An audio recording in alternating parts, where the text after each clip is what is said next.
જી નમસ્કાર, હું રાકેશ હિરપરા, નેતા વિપક્ષ નગર પ્રાથમિક શિક્ષણ સમિતિ. આજરોજની સામાન્ય સભામાં બે મોટી લડાઈઓમાં 4 વર્ષના સંઘર્ષને અંતે આપણને જીત મળી છે.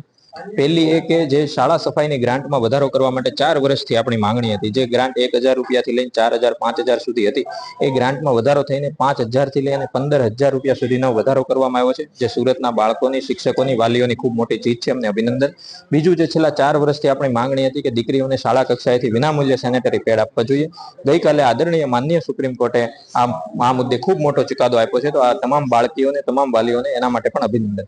રજૂઆતના અને વિરોધના મુખ્ય મુદ્દા એ હતા કે સ્પોર્ટ્સના યુનિફોર્મ, એક તરફ ખેલ મહાકુંભની વાત થાય છે, ઓલિમ્પિકની વાત થાય છે, બાળકોને મોકલવાની, કોમનવેલ્થ ગેમ્સ અહીંયા લાવવાની વાત થાય છે. બીજી બાજુ 2000 વર્ષ ચાલુ વર્ષના લગભગ પૂરું થવા માટે આવ્યું, એટલે કે જૂનમાં વર્ષ શરૂ થયું હોય ને અત્યારે જાન્યુઆરી મહિનો પૂરો થવા આવ્યો, હજુ સુધી બાળકોને સ્પોર્ટ્સના યુનિફોર્મ મળ્યા નથી. અને જે પ્રમાણે વર્ક ઓર્ડરની શરત છે એ પ્રમાણે બાળકોને સ્પોર્ટ્સ યુનિફોર્મ મળતા એપ્રિલ, એટલે કે ઉનાળામાં સ્પોર્ટ્સ યુનિફોર્મ મળશે. અને સ્કૂલ બેગની પણ આ જ સ્થિતિ છે, હજુ સુધી બાળકોને આ વર્ષની સ્કૂલ બેગ મળી નથી.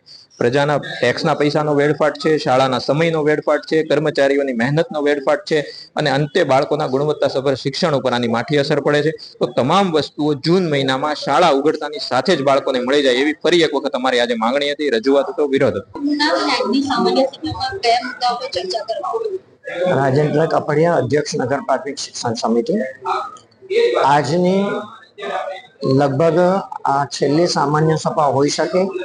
આના કારણે દરેક સભ્યોશ્રીઓએ કરેલા કામ, વિપક્ષે કરેલી આલોચના, પ્રેસ મીડિયાના માધ્યમથી પણ અમને જે માહિતી મળી હતી તેના વિશે એ લોકોને પણ અભિનંદન પાઠવ્યા હતા કે જેના દ્વારા અમારું કામ સરળ થવા આવ્યું. અને આજના જે કામની શરૂઆત કરવામાં આવી હતી એમાં અમારું બાલવાડી સમિતિનું કામ હતું, ત્યારબાદ બજેટની પેટા કમિટી હતી, બજેટની સામાન્ય સભા હતી, ખરીદ સમિતિના 3 કામ હતા. એમાં બેગની ખરીદી કરવાનું કામ હતું, સ્પોર્ટ યુનિફોર્મની ખરીદી કરવાનું કામ હતું, અને વિદ્યાર્થીઓના જે યુનિફોર્મ આવતા વર્ષે સ્ટેશનરી કીટ આપવામાં આવવાની છે એનું કામ હતું. વિરોધ પક્ષ દ્વારા સ્પોર્ટ્સ યુનિફોર્મ બાબતે સમયગાળાને લઈને સવાલ ઉઠાવવામાં આવ્યા છે.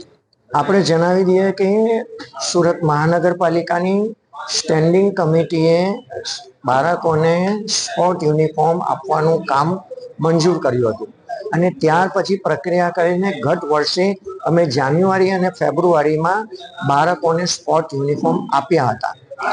અને આ વખતે પણ ટેન્ડર પ્રક્રિયામાં થોડી વાર લાગી છે, પરંતુ હજુ એ સ્પોર્ટ યુનિફોર્મ આપ્યાને 1 વર્ષ થયું નથી. બાળકોને અઠવાડિયામાં 1 વખત સ્પોર્ટ યુનિફોર્મ પહેરવાના હોય છે, અને આને જ કારણે આ થોડી ટેન્ડર પ્રક્રિયા લેટ થઈ છે.